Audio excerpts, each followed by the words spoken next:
thank you, Mick, for agreeing to be part of the Veterans Wellbeing Centre Hornsby video documentary called My War Never Ends. And it's a documentary about veterans suffering from PTSD. So thanks for getting involved, mate.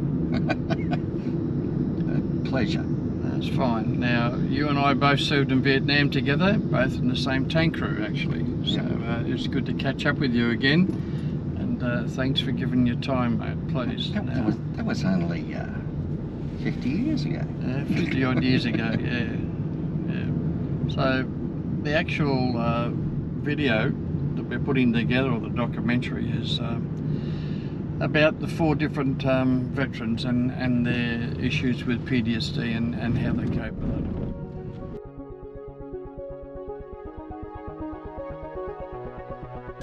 Hi, my name's George Main. I'm the President of the Veterans Wellbeing Centre at Hornsby.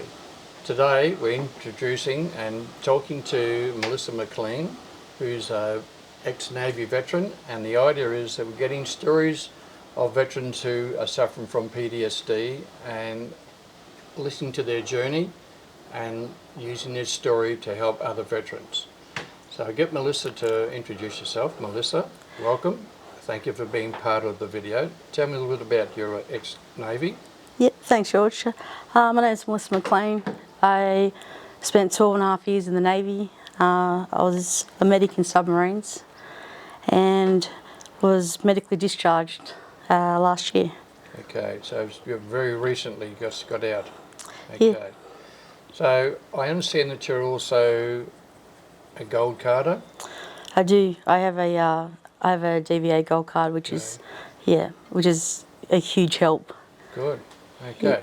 Now, tell me a little bit about being a medic on board a submarine, of all things. I mean, that's an unusual job, isn't it? I mean, even for a female, I don't mean to be derogatory, but, you know, for a girl to be on board a submarine as a medic, that must be pretty hard work. It was pretty challenging. Yeah. But I worked with some great crews and some challenging times. Yeah. But I'd say, throughout my career, I think being awarded my Dolphins would be one of the proudest moments I have of my career. We were speaking a bit earlier about these dolphins. So that's the badge that you wear above your medals, and it's 2 dolphins. That's correct. Now, to become a submariner, you were telling me earlier that you actually get not just be a medic, you've actually got to drive the submarine and do all other jobs as well. Yeah, so most people have dual roles on the submarine. There's only 60 personnel on board, so in the early stages of my submarine career, I worked on the combat system. Yep. And then ended up learning to drive the submarine. Wow. And eventually became a control room manager, which looks after some of the navigation as well. Yep. So I'd work in a rotation system, 6 hours on, 6 hours off. And then, when medical incidents arose, I would deal with them as they came up. So you also spoke a bit earlier about you didn't have a sick bay to operate or do anything in. So if you're driving a submarine and something happened, what would be the procedure then?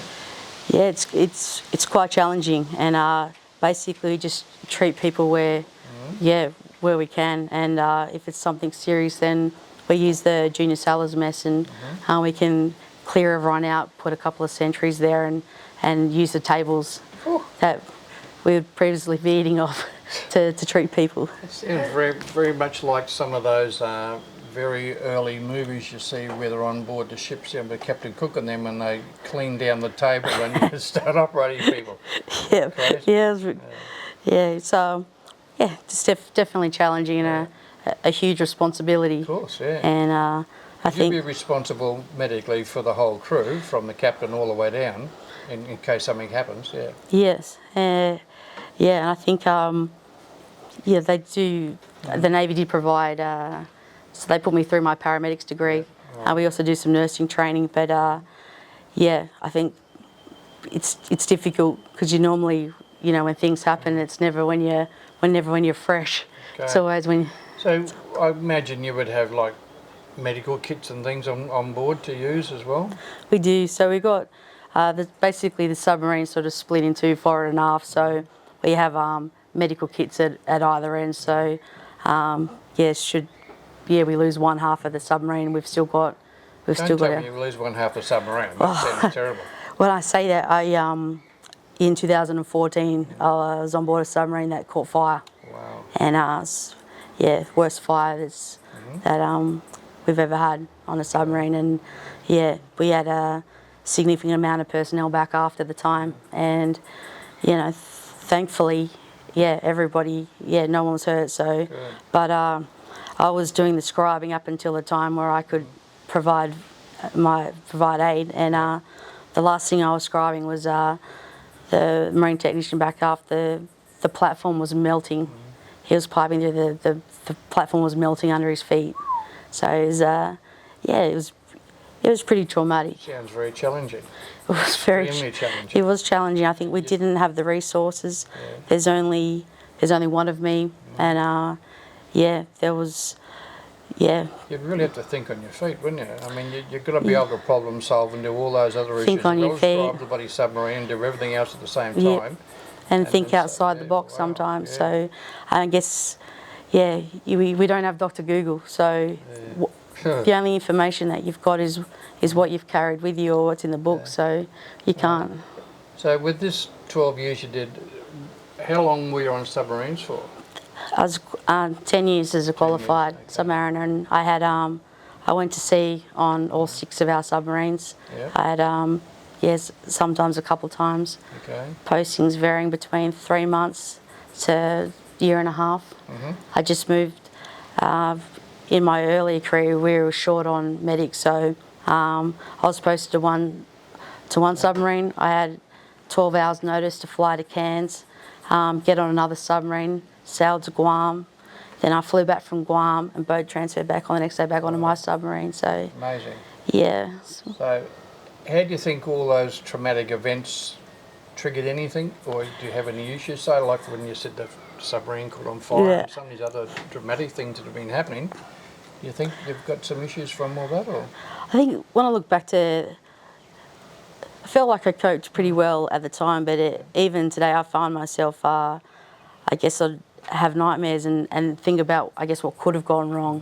We were very lucky that no one was seriously injured in that incident. And but I found myself going back and thinking what could have happened, or could, how would I have handled it?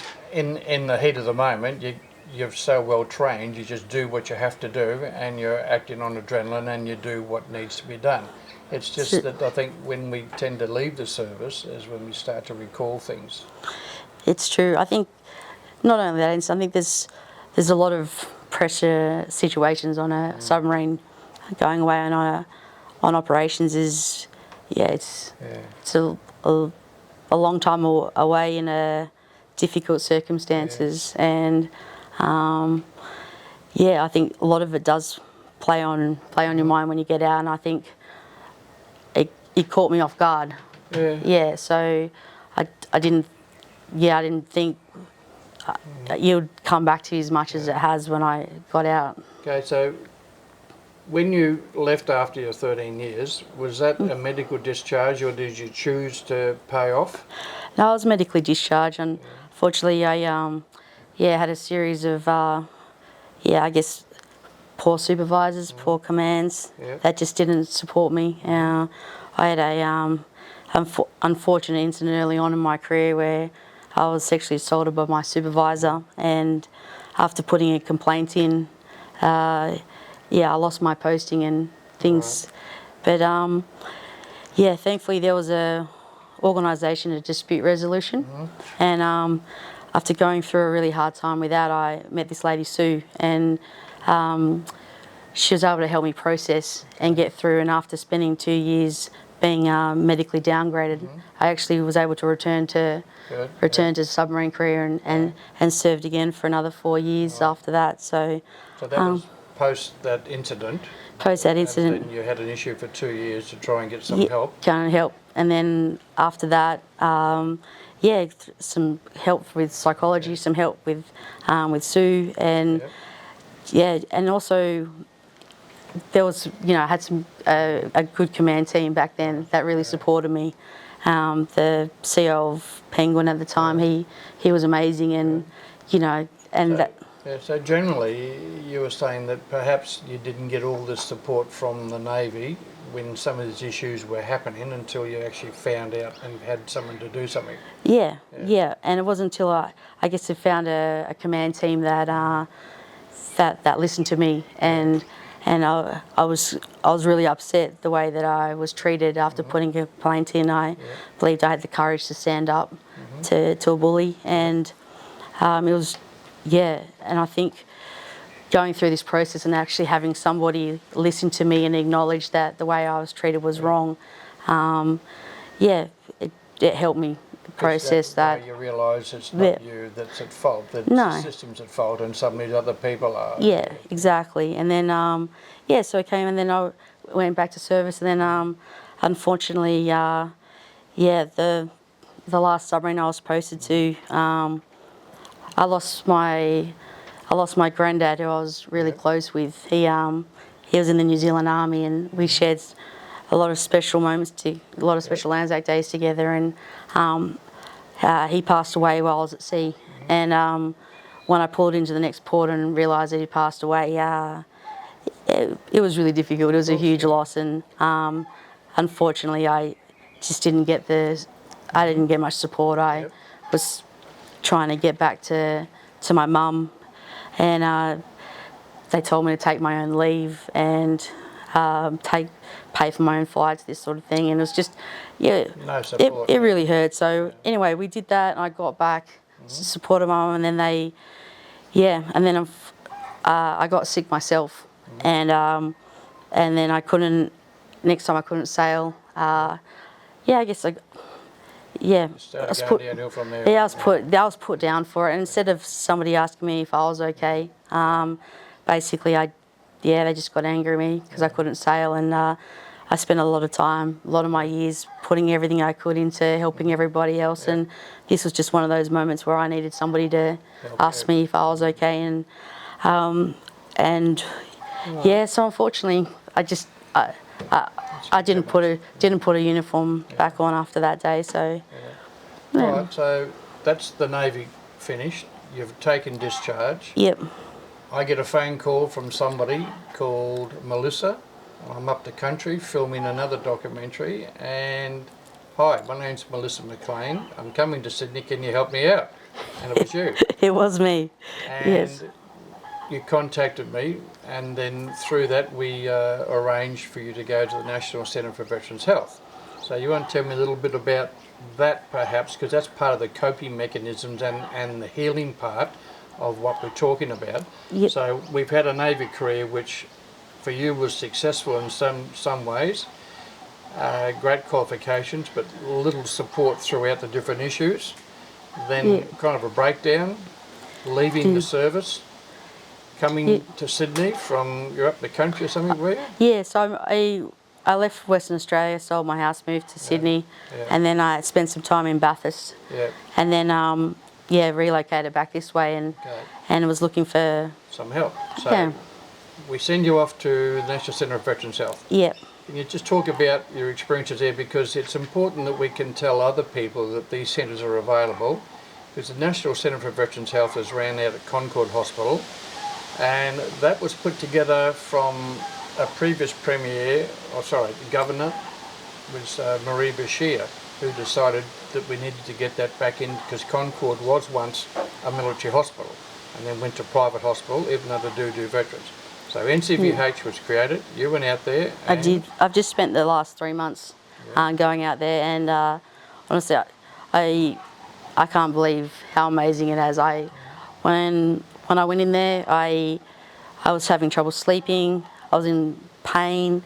I struggled to see what any kind of future looked like. I was really down. I was really depressed, and I couldn't see a way out.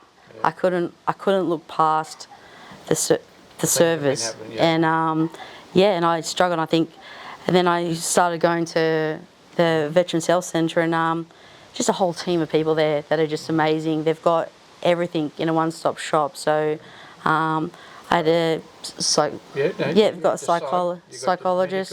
I've got gyms. Gyms. I had an exercise physiologist, a pain specialist. So I've just finished my third pain procedure, which is helping me with the chronic pain, and the psychologist has helped me get through heaps, diversional therapists, just to sort of engage in other areas and everything, and they've also got people from RSL Life Care there, and a DVA representative. Yes, good. So and a caseworker that manages a lot. So I'm going to say that before I went there, I'd say I was broken. Yeah. I couldn't say another word. You sound like you're on the mend now. Yeah. From the very first time I've spoken to you, I found you to be very positive and very out there. So I'm just amazed at all these things that have happened to you in the past, and I think you're quite strong because just the vibration I get from you and our conversations over the last year or so that we met. But you've obviously had a long journey, and I think it's not over yet. You've still got a lot to go, but you sound very positive about it all. Yeah. Do they organise your medication and things of that out there? They've got a rehab doctor that sort of oversees everything, and they also liaise with the civilian GP that I've got now. So they just look after everything, and honestly, I couldn't imagine it to have come out where I am, and I think there's a lot to do with yourself too, with your own personality. As I said, you're a very strong person. Now, if you have any issues still, do you have someone to call on? I mean, I know you've just done the program and it's only been a short while. Yeah, I've got a good network. I have a couple of other friends that have gotten out that were also medically discharged that have PTSD, so I'm in contact with them, so we talk, and I guess the thing we sort of find in common is that it's hard to describe PTSD to other people. It's not like a broken arm. They can see a part cast on and then it's fixed.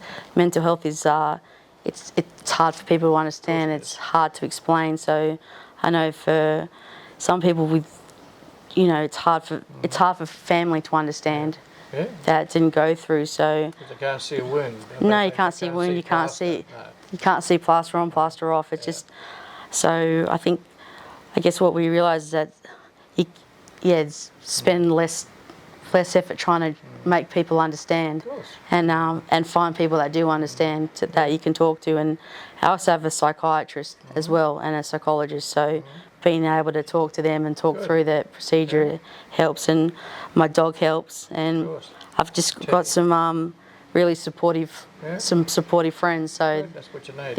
And also with the sub branch. So when I got out, I joined the sub branch in Bathurst and made connections there, and then obviously I got in contact with you when I moved back to Sydney, and I find that just being able to connect with people that understand and the friendly banter that goes with it.